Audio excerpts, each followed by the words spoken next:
Just out running a couple errands, and I realized that there's a lot of people out here that are hurting. And the thing is we're all hurting, but everyone hurts in a different way. Some people hurt, but they surround themselves with a bunch of other people. You know, they share laughs, they smoke some weed, they have some drinks.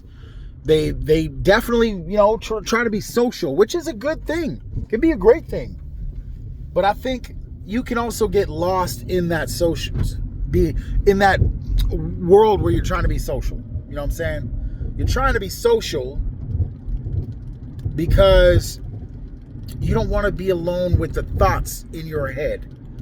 Some people are blaming themselves, and that's how they're grieving. They're taking it harder because they're self-inducing their pain.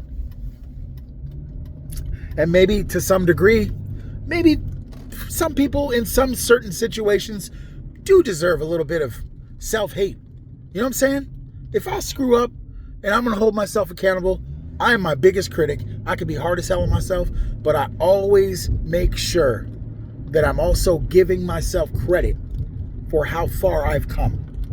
And that is the purpose of this video.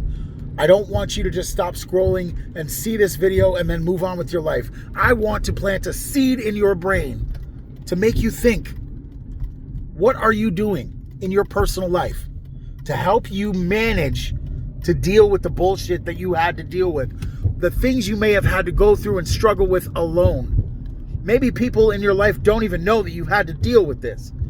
And you thought you were going to thug it out or tough it out. You thought you were going to bury it and you were just going to move forward and everything's going to be fine.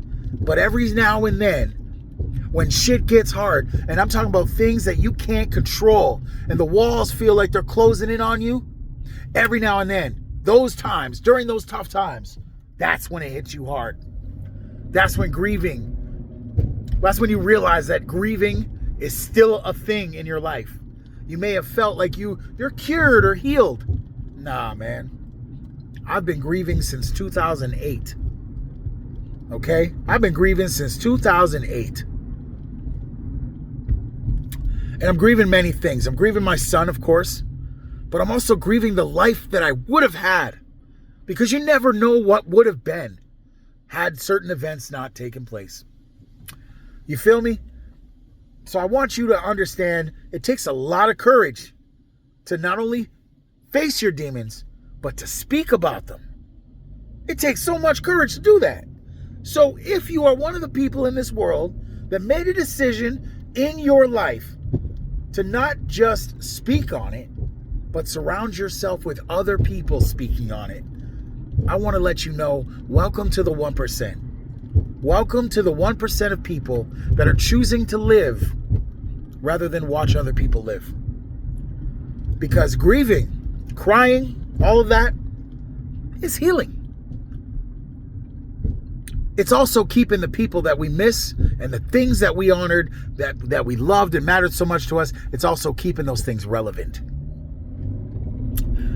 For example, if you lost a pet, you keep them alive by talking about stories and memories and hold them close to your heart. Don't bury it and never talk about it. Look at pictures, cry. That's healing. Not avoiding it or running from it or burying it with bottles and drugs and all that shit. That is you attempted to escape, And I'm only speaking on experience from my own personal life. My words don't have to mean shit to anybody watching this video, okay? This is just a single dad running errands at a certain time of night, and I was starting to feel some things, and I felt like I had to record it and release it to you guys so that you could hear it and apply it in your own life, okay? I always speak about the blueprint of how I've, handled my own shit. But what I'm not going to do is tell you my way or the highway. Oh, you have to do exactly how I do it or it's not going to work.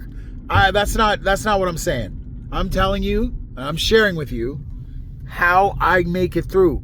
And I make it through by sharing. I make it through by facing. I make it through by not just existing, but thriving within the life that I'm choosing to live. You understand what I'm saying? I'm preaching right here. I'm preaching right here. Now, some people, they say to me, you know, Drew, you're really good speaking, man. You're really good at making videos. You're really good at this and that. Man, listen, I ain't even faking my way through this. I press record when I got some shit to say. I press record when I have an epiphany. I press record when I feel somebody needs to hear this shit. That's what I do, okay? I am not trying to do this to become a popular individual. I am not trying to do this to rise on the ranks on my Facebook. Tomorrow, Facebook could shut down. In a time of need, in person, I am this man. This is who I am. And some people have done everything in their power to try to diminish who I am, to try to diminish the value of me, you know, what I'm worth. Because I'll tell you, the first biggest mistake I made in my life is I even gave people the time of day to even be able to delegate who the hell I am and what I represent. Biggest mistake I ever made was doubting my damn value. The biggest mistake they have ever made was letting me walk out of their life. Because I do bring shit to the table, and I am worth that damn much. And this isn't to celebrate me or praise me in this video particularly. This is for you to understand how you have to view yourself. You can either allow someone else that knows fuck all about who you are as a person, as an individual, about your struggle, about how far you've come to even exist in this space right here, right now. You can either allow those people to write your story or finish your story, or you can snatch that damn pen out their hand and finish your own motherfucking story. That's what it's all about. Taking ownership, but also falling in love with yourself again, because it's a different version of you this time around, but you're learning to love them anyway. Okay? Embracing change, even though change itself can be traumatizing, through time, you will adjust, and then you will trust that you can make it through what's ahead. Because every time you are tested, you are being given an opportunity to upgrade. And if you can just make it through the other side, you will have new tools that you can put forth and apply in your own personal life. All right? I'm not trying to waste y'all time. I'm trying to speak the truth and give you what you need to hear. I love y'all.